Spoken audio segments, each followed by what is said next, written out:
إننا سمعنا مناديا ينادي للإيمان أن آمنوا بربكم فآمنا ربنا فاغفر لنا ذنوبنا وكفر عنا سيئاتنا وتوفنا مع الأبرار ربنا وآتنا ما وعدتنا على رسلك ولا تخزنا يوم القيامة إنك لا تخلف الميعاد ربنا اغفر لنا ولإخواننا الذين سبقونا بالإيمان ولا تجعل في قلوبنا غلا للذين آمنوا ربنا إنك رؤوف رحيم اللهم أنت أمرتنا بدعائك ووعدتنا بإجابتك وقد دعوناك كما أمرتنا فأجبنا كما وعدتنا يا ذا الجلال والإكرام إنك لا تخلف الميعاد اللهم صل على سيدنا محمد صلاة تنجينا بها من جميع الأهوال والآفات وتقضي لنا بها جميع الحاجات وتطهرنا بها من جميع السيئات وترفعنا بعندك أعلى درجات وتبلغنا بأقصى الغايات من جميع الخيرات من الآيات وبعد الممات اللهم صل على سيدنا محمد صلاة تفتح لنا بها. Monsieur le représentant des forces de défense et de sécurité, monsieur le chef de service, monsieur le calife général de la Cissé, le Pire, Serigne Abdou Cissé, ainsi que tous les membres du comité d'organisation du Gàmmu de Pire, mesdames et messieurs les membres de la presse, chers participants, bonjour.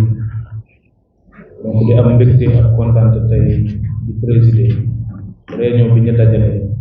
muy réunion comité régional de développement bi nga xam ne dañ ko jagleel wàccaayu Gàmmu annuel bi édition 2025. donc comme que xaw nañ am un peu retard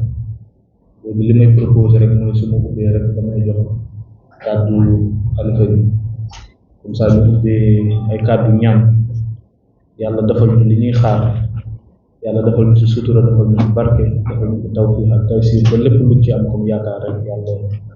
defal ñu jàppandal ba mu mottali ko ci jàmm dugg ci bismillahi rahmaani rahim génn ci alhamdulillahi rabbil alamin pare ginnaaw kàddu ñaan yooyu damay jox kàddu bi monsieur le préfet du département de Tivaouane comme ça mu revenir ci compte rendu CDD bi ñu defoon pour wàccaay surtout nag li gën a am solo mooy point yi nga xam ne rek mooy les points d'attention yi nga xam ne concerne les chefs de service dafay nekk prétexte boo xam ne dina permettre chef de service aussi ku nekk rek chacun en ce qui le concerne li ko concerné mu wax li ñuy xaar ci moom lan la ci mën a def lu gën a important ci mbir mi mooy nga wax li nga mën mais lu gën a important mooy li nga xam ne mënoo ko wala li nga xam ne am na ay rëkk-rëkk ñu xool na la ñuy def rek bu trouver si ay solution comme naa ndaje bi yëpp loolu moo ci ëpp solo point yi nga xam ne dafa am ay rëkk-rëkk rek ñu xool na la ñuy def ba si ay saafara yi incha allah di sant ñëpp di gërëm ñëpp ci teewaay di gërëm ñëpp.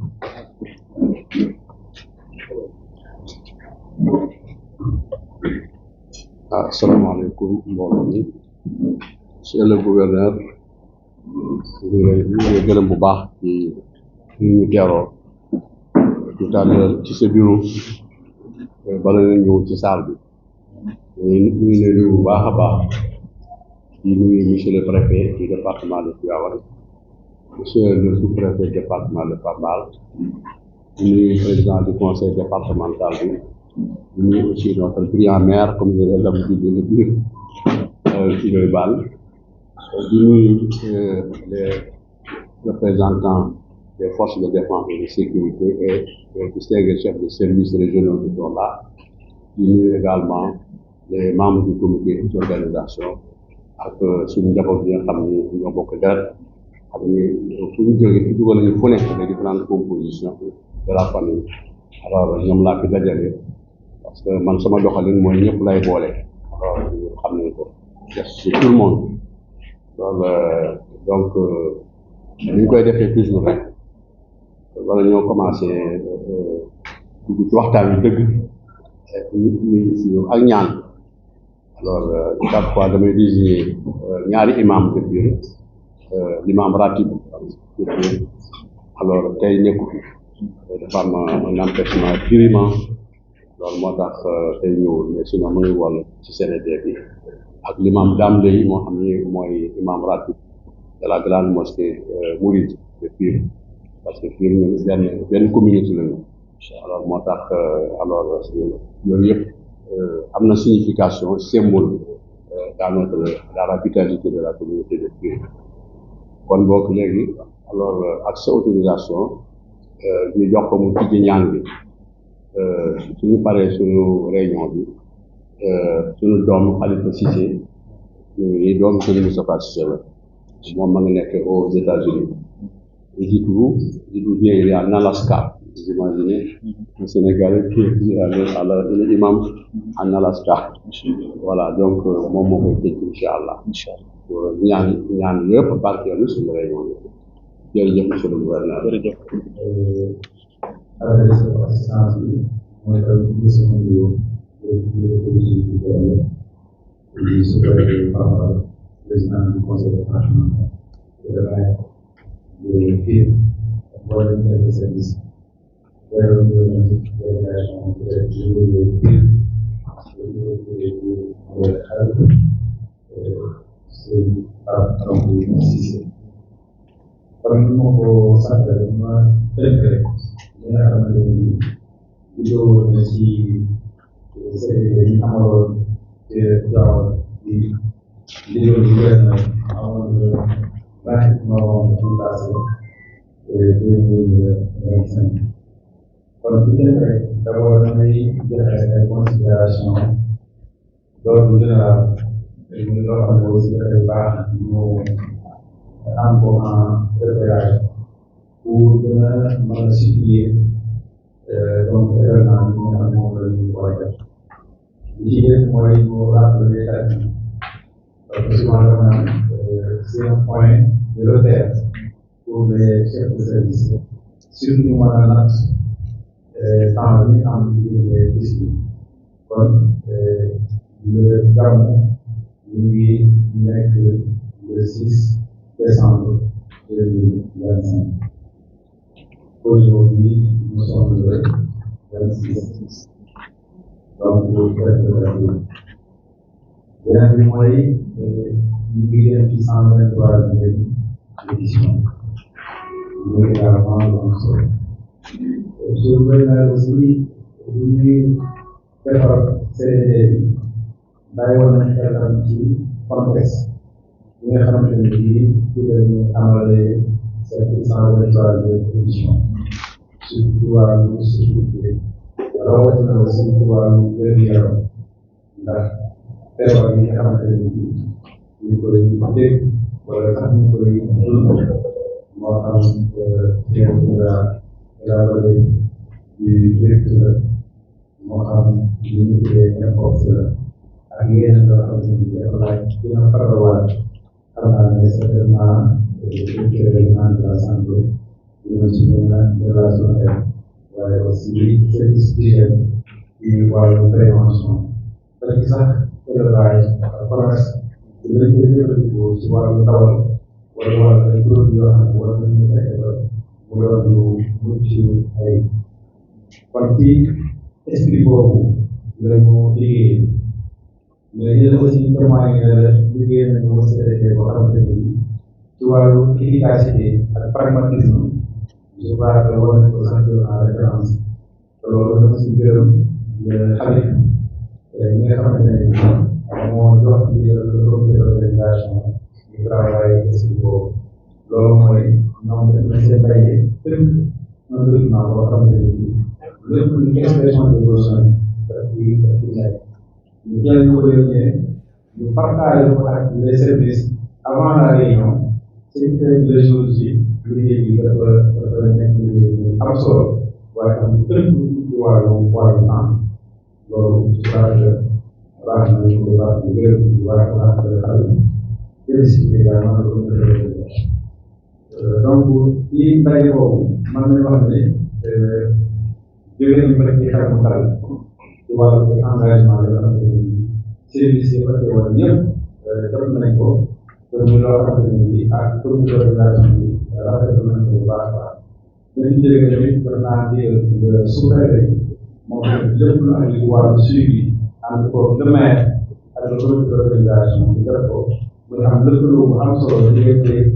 la municipalité le comité d'organisation ak les services techniques pour que liggéey am solo kon xëy na du ko du jar fii ñëw point par point mais dafa bëgg a tënk rek ci ne service yëpp dafa teewoon engagement yi ñu jël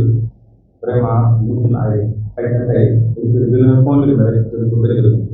waaye am na ci tam ci yoo xam ne xëy na gën woon teew loolu day baax aussi ñu mën ci teg baaraam su ko defee ñu mën a motti liggéey ci wàllu seen sonné ak hydraulique donc pour boobu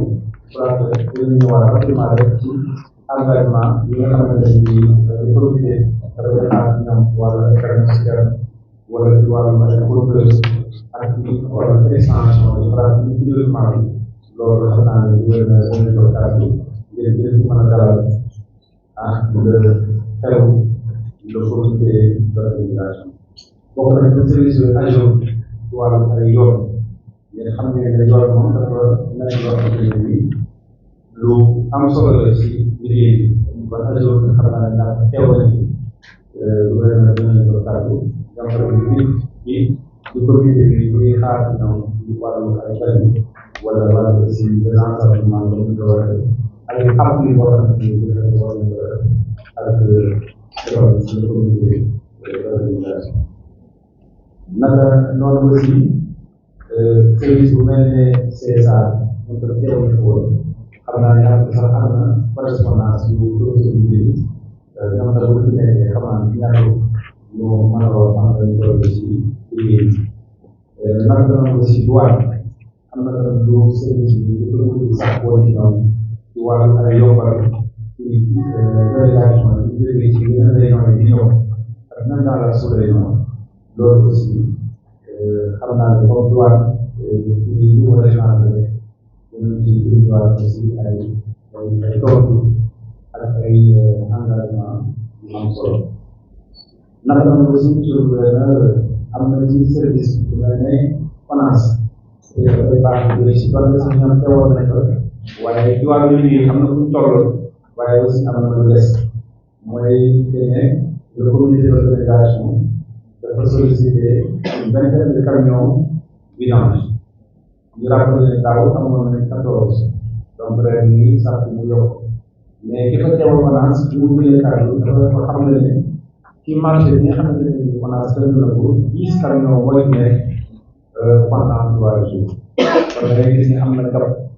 boo xamante ne bii des na ko moom nag li mu sàkkoon mooy ñu bind DG finance pour moom joxe ndigal ñu mën a mottali liggéey boobu kon tey ñàkk dinañu mën a tënk loolu bu baax a baax beneen ci ñoom ñu koy jeexal rek mooy loo xam ne saa yoo yëpp ministère bi ñu koy yëpp boobu nag xam naa ne c'est jàppale dinañ ko mën a topp ba ñu am lu ñu soxla ci wàllu ay bâche tant bi ak ay chaînes mais surtout aussi que loolu xale yi ak personnellement installé aussi muy wàllu laissez-passer yi ak macaroni yi ba daaw dafa ne xawoon na am tuuti tardement wala benn malentendu bi amoon ñu ko waxee kenn loolu ñu ci jëlee ci wàllu ba am benn jafe-jafe di jeexal ci aussi engagement aussi les collectivités territoriales muy le conseil départemental teewoon na ko engagé wu nañ aussi jàpp na ko mais surtout aussi engagement de la municipalité bi avec la maire de je crois que am na engagement yu am solo surtout accompagner le groupe d'organisation accompagner les services techniques yi nga xam ne dañuy intervenir parce que chaque fois damay préconiser en tout cas une action concertée entre le maire le comité d'organisation ak les services techniques ndax war ngaa yóbbu moo tax dañoo sàkk loolu lu mel ne SONAGED suy intervenir lu mel ne service d'hygiène lu mel ne Sénélec lu mel ne AGEROUTE su ko defee ñu ngi leen di def loolu nga xam ne am solo engagement aussi lu mel ne service d'hygiène ci produit yi ñuy soxla yu bari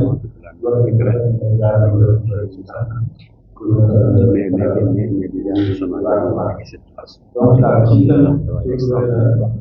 lii daal dañu mën a xale ñu tuuti ci li nga xamante ne bii occupé na CDD bi nga xamante ne bii moom la ñu amaloon Diaw ñu sant ñëpp ñu gërëm ñëpp asalaamaaleykum wa rahmatulah. jërëjëf chef de service yi teew yi nga xam ni après expression de besoin bi nga xam ne comité d'organisation bi amoon nañ ak après waxtaan bi nga amaloon au niveau du comité départemental de développement bi nga xam ne monsieur le préfet moo ko présidé woon expression de besoin yi fi am yëpp mën nañ ni à 95% ñoom ñëpp réitéré nañ seen engagement dinañ ko tenir léegi li ci des rek li ci ëpp solo mooy suivi bi nga xam ne ñun à notre niveau incha allah lépp lu mu laaj surtout plus particulièrement ONAS dinañ ci am taxawaay boobu lépp lu ci war rek dinañ ko def léegi pour ce qui concerne Ageroute alhamdulilah sax ba dotation carburant bi monsieur le maire réglé na ko en partie en attendant du yàq ci dara ci li nga xam ne moom tamit de son côté dina ko def ba lépp lu ci mën rek def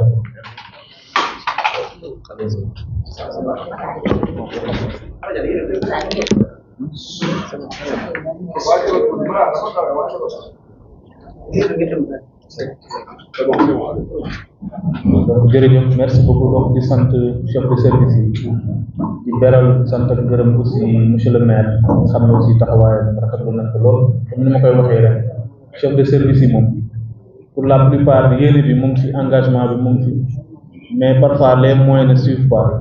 donc loolu mooy tax day am solo lépp loo xam ne seen liggéey dafa am lu ci sooxare wala dafa am lu ci des dafay am solo le maire wala le président conseil départemental concerné indi ci loxoom pour yombalal ñu liggéey bi te alhamdulilah gis nañ taxawaayu monsieur le maire di ko encouragé rek mu continuer sur cette dynamique incha allah di beral sant ak ngërëm aussi monsieur le représentant de la présidente du conseil départemental di terminer par les autorités administratives gëm naan tey buñ ci toogee am liggéey bu demee nii exceptionnellement ñoo ngi doog a amal CRD préparation gàmm boo xam ni au bout de presque moins de 2 heures de temps ñu ngi koy amal bu amee rek dafa fekk ni avant ngeen di ñëw fii da ngeen amaloon beneen liggéey avec monsieur le préfet du département te moom macha allah comme ni ma koy waxee à chaque fois bu ñu amee CRD gàmm boo xam ni si préfet la jógee rek man sama xel day dal dama naan ni alhamdulilah avant ngeen di ñëw sax li ci ëpp ci bëgg-bëgg yi li ci ëpp ci càkkutéef yi ngeen di am boo leen eggee ci moom dina ko saafara avant ñu egg si ñun di ko beral sant ak ngërëm bu baax ak monsieur le sous-préfet di am kontaante ci méthode bi nga xam ni moom lañ tenir CRD te damay wax ni lii dafa war a nekk une méthode en tout cas une référence parce que dinañu permettre non seulement ñun ñi nga xam ne autorité administrative yi liggéey bi bëri na dossiers yi bëri na dina permettre chef de service yi nga xam ne tamit ku ci nekk rek yaa nga am ay sollicitation dina leen permettre yéen ñi nga xam ne da ngeen jóge ba fir ñëw fi ñu def travail bi de façon pragmatique soxla yu ci am ñu trouver ci saafara problème yu ci am ñu trouver solution ensemble yeewi jotaay bi le plus rapidement possible su ma sañoon moom jotaay yi CRD yëpp ñi lañ koy defee léegi pour la presse donc aujourd'hui nous sommes réunis autour du comité régional de développement pour la réunion préparatoire du Gamou de Pire édition 2025 donc nous sommes réunis pour la 123e édition du Gamou qui est prévu le samedi 6 décembre 2025 donc nous organisons cette activité de grande envergure dans un contexte particulier, dans un contexte marqué par l'apparition de la maladie de la fièvre de la vallée du Rift, avec 4 cas que nous avons dans la région de Thiès, mais aussi avec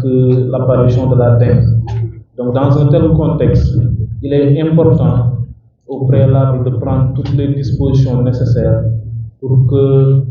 la dimension sécuritaire et la dimension sanitaire soient au rendez-vous pour permettre aux pèlerins, mais aussi pour permettre au comité d'organisation d'être dans les meilleures dispositions pour pouvoir organiser la 123e édition du Gamou, en tout cas de la manière la plus remarquable possible.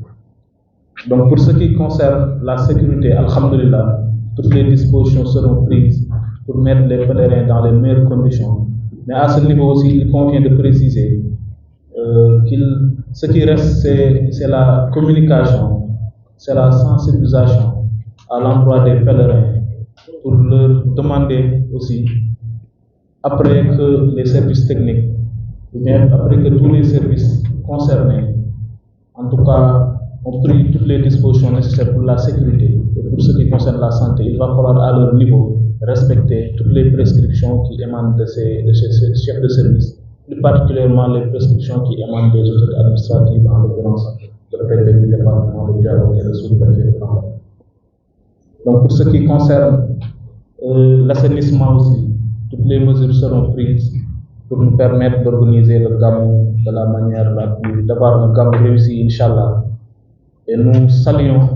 la mobilisation et l'engagement non seulement des chefs de service, mais des exécutifs territoriaux, en l'occurrence le maire de la commune de Pire et le président du conseil départemental de Tivaouane, qui n'ont ménagé aucun effort pour nous accompagner dans le cadre de l'organisation de ce Gamou. Donc en perspective, nous avons deux informations majeures. C'est l'organisation de la journée de nettoiement qui est prévue le mardi 2 décembre 2025 à Pire, pour nous permettre de prendre des dispositions en termes d'hygiène et en termes de sécurité sanitaire. Mais aussi la tenue de la réunion d'évaluation qui sera tenue, Inch'Allah, le mercredi prochain, le mercredi 3 décembre 2025. Ce sera une occasion de passer en revue tous les engagements qui ont été pris et d'évaluer le niveau de satisfaction 72 heures avant la tenue du Gamou. Je pense que la recommandation phare, comme je l'ai dit tout à l'heure, une fois que ces engagements respectés, il reste une autre étape, c'est-à-dire l'étape de la communication, l'étape de la sensibilisation, et nous comptons vraiment sur le comité d'organisation pour communiquer et sensibiliser davantage avec les pèlerins, non seulement dans un contexte de l'apparition de la fièvre de la vallée du Rift et de la dengue. Il va falloir accentuer la communication sur les comportements à adopter, mais aussi la communication sur le respect des mesures qui seront prises pour permettre à tout un chacun de faire le travail, mais de célébrer le Gamou de manière convenable. En tout cas, c'est ce que nous souhaitons, et nous comptons énormément sur l'appui et la collaboration du comité d'organisation pour nous permettre de réussir ce pari, Inch'Allah. Donc tey dañ fay amaloon ndaje pour amal waxtaan boo xam ne waxtaan bi ñu dajale ci comité régional de développement pour wàccaayu Gamou annuel Pire édition 2025. donc ren nag ñoo ngi amal téeméer ak ñaar fukk ak ñetteelu édition wu Gamou Pire bi nga xam ne ñoo ngi ko prévoir samedi 6 décembre 2025. Gamou googu nag dañ koy organiser ci benn contexte boo xam ne dafa xaw a particulier, mooy contexte sanitaire boo xam ne dañoo région de Thiès dafa am feebar bi ñuy wax fièvre de la vallée du Rift. Région de Thiès am na ci 4 cas actuellement, am nañ aussi ay cas wu dengue. léegi contexte bu demee noonu nag dafay laaj ñun ñëpp aussi ñu xoolaat suñu taxawaay ba mën a organiser Gamou yi xel dal, ba fexe aussi ba Gamou bi ñuy organiser comme que dafay rassembler des pèlerins yoo xam ne fu nekk la ñuy jógee ci àdduna bi, ñu fexe ba képp kuy ñëw rek nga ñëw ak jàmm, Gamou ak jàmm, dellu ci jàmm. loolu nag pour mu am dafay laaj bépp mesure boo xam ni rek autorités yi dinañ ko jël, ñu waxtaan ak pèlerins yi, ñu waxtaan ak talibé yi. bépp mesure boo xam ne dañ ko jël rek pour seen santé, pour seen sécurité, ñu fexe ba respecté ko ba ñu mën a amal Gamou bu mucc ayib, Inch'Allah. léegi sur le plan sécuritaire tamit, comme que bu ñu waxee rassemblement boo xam ni dafay regrouper des milliers de personnes, sécurité daf cee am solo. Alhamdulillah, toutes les mesures sécuritaires seront prises. Côté boobu tamit comme niñ ko waxee sànq rek, ñun bu ñu jëlee de notre côté toutes les mesures qu'il faut, beneen côté bi rek dafay laaj comité d'organisation bi gën a yokk communication bi, gën a yokk sensibilisation bi ci taalibe yi, ba bépp règle bu ñu leen tënkal rek ñu mën tënku ci règle yooyu, te xam ne yi ñuy teg yëpp ci règle ak yi ñuy teg yëpp ci plan de circulation, lenn rek moo ko tax a jóg mooy yombalal leen Gamou, fexe ba Gamou gi jaar yoon, fexe ba ku nekk ñëw ci jàmm, delluwaat ci jàmm yi, Inch'Allah. di wax ni laaj ak sàkkuteef yi ñu ci amoon yëpp alhamdulilah à 95% engagement yi chef de service yi réitéré nañ seen ay engagement te incha allah dinañ ko taxawee di rafetlu aussi taxawaayu monsieur le maire de la commune de Pire bi nga xam ni comme ni ma koy waxee rek chef de service yi daanaka mënuñu lépp am na yoo xam ni dina des mais moom alhamdulilah lépp loo xam ni rek complément la yoo xam ni dafay ñëw en appui au chef de service jël na les dispositions qu'il faut avec le président du conseil départemental de Tivaouane di wax ni ñaari information majeure rek ñu fiy jàllale mooy organisation journée de nettoiement le mardi 2 décembre 2025 bi nga xam ne ñoom ci woo population commune de Pire yëpp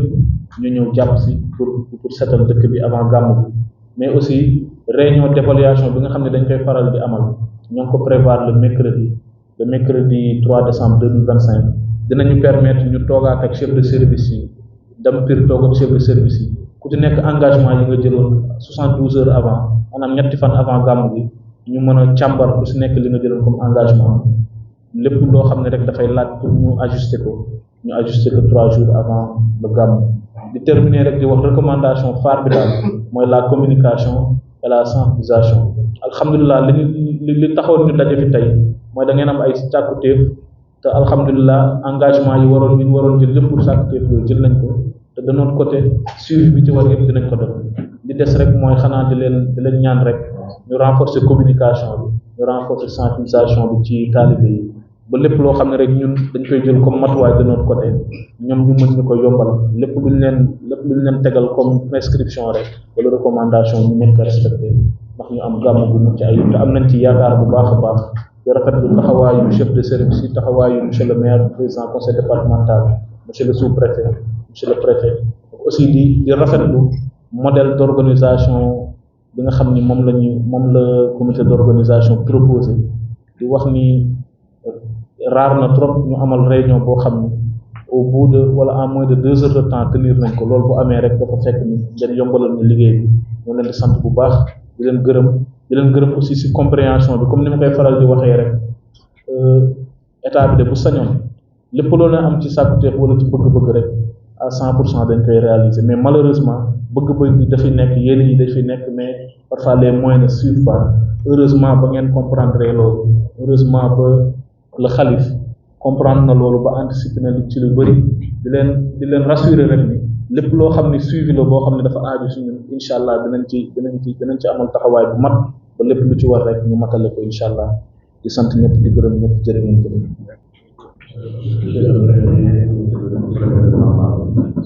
Monsieur le président du conseil départemental et monsieur le maire du maire. Je serai bref parce que monsieur le gouverneur vous avez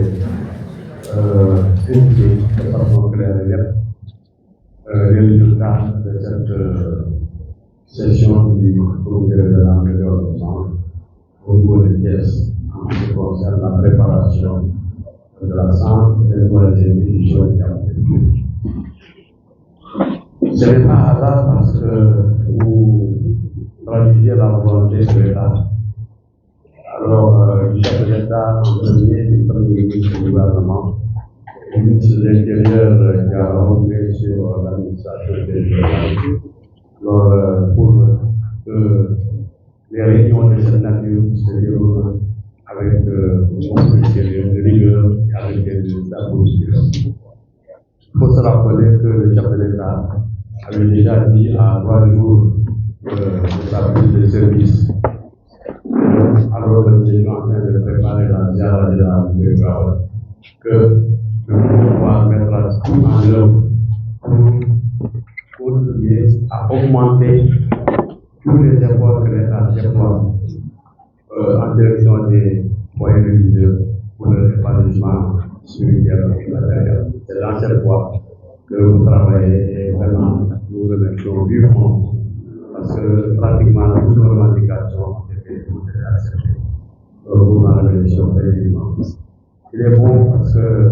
les gens ne savent pas toujours ce qui se passe. Il est bon de savoir que Cap de Pire, qui a sa 123e édition,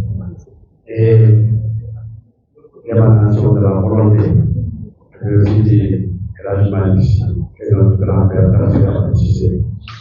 C'est un gamou historique donc, et c'est important que vous voyez la dimension de cette importance, donc pour laquelle, aussi bien au niveau de l'État, au niveau de la presse, vous avez mis en œuvre pour que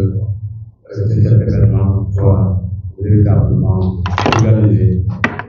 pour l'intérêt de la nation. Voilà tout ce que je veux dire. Merci tout le monde, n'est-ce pas? Au chef de service, alors, pour l'organisation de venir. Merci également au compliment à nos présidents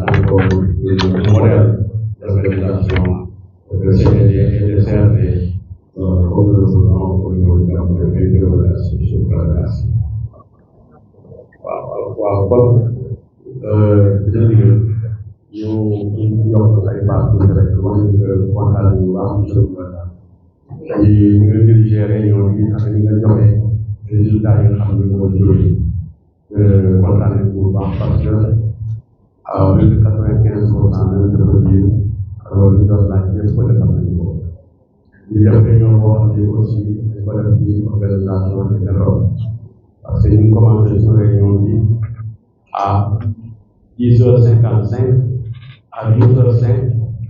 par réunion en ce qui concerne l'examen des questions au niveau du chef de service et tout. J'explique maintenant les paroles de clôture qui sont des paroles protocolaires signées à la nation. Donc vraiment c'est un rapport en 1 heure de temps. Alors nous avons examiné tous les problèmes. Et année après année, ñu ngi yokk wàññi ndax organisation bi loolu su amee aussi yéen ci jàppale bu baax ñu ñëw ak préfet sous-préfet ak vraiment le gouvernement naturellement donc utiliser la volonté parce que ñu ngeen def lépp dafa jaar yoon nga xam ni moom le président lay ko premier ministre ak gouvernement bi notamment le ministre de l'intérieur nga xam ne mooy recommandement du président alors ci lay jaar pour jàppale bu baax a baax kër gi yëpp alors développement spirituel développement matériel mais ñu leen gërëm encore une fois ñun yëpp lañ vraiment fekk seen comité d'organisation bi yëpp ci li yi xam ne yëpp ñu ngi ci biir ànd ak comité d'organisation ak mbokk yi fi teew encore une fois merci beaucoup yàlla ko fekk ak yu bare am na dara ko war ak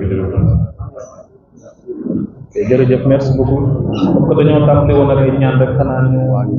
yëkkati jotaay ba ay ñaan yàlla defal ñu barke defal ñu sutura ba lépp li des liggéey bi rek yàlla moo ko incha allah. إننا سمعنا مناديا ينادي للإيمان أن آمنوا بربكم فآمنا ربنا فاغفر لنا ذنوبنا وكفر عنا سيئاتنا وتوفنا مع الأبرار